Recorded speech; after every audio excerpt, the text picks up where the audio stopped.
ବଡ଼ ଦଉଡ଼ି ତୁ ଇଚ୍ଛା ମୁକ୍ତ ହ। ବାପା ମାଙ୍କର ବଡ଼ ବହୁତ କାମ ଦିଏ।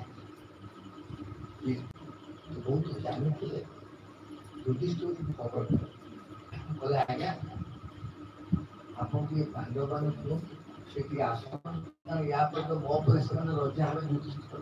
ତେଣୁ ଆସନ୍ତୁ, ଆସିଲା ମାନେ ମୁଁ ତାଙ୍କୁ କିଛି ଜ୍ଞାନ ଦେବି, ରଜା ହେବେ। ଯାଇ ଖବର ଦେବେ, ଖବର ଦେଲେ ଆସିଲା। ଯେତେବେଳେ ସମସ୍ତେ ବାହାରିଲେ, ଯେତେବେଳେ ଜଣେ ଲୋକମାନେ ଲୋକ ବାହାରିଲେ ମାର୍କେଟ କଲେ ଭଲ କାହା ଖୋଜନ୍ତି କାହା ଖୋଜନ୍ତି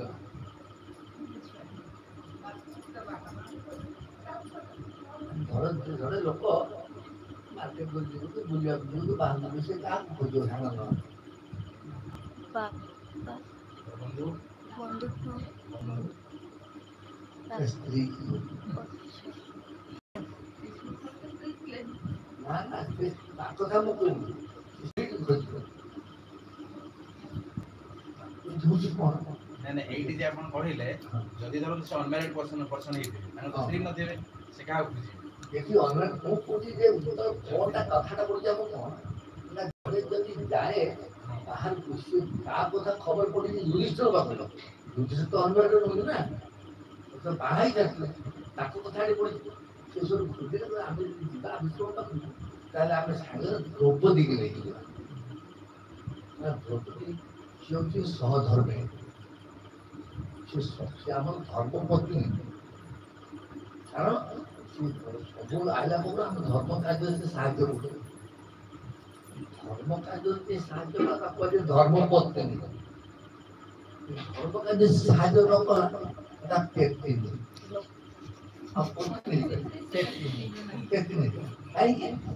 ତାର କେବଳ ଖାଇବା ପିଇବା ରହିଲା। ତ ସ୍ତ୍ରୀ ଲୋକର କର୍ତ୍ତବ୍ୟ ହେଲା ଧର୍ମ କାର୍ଯ୍ୟ ସ୍ୱାମୀକି ସାହାଯ୍ୟ।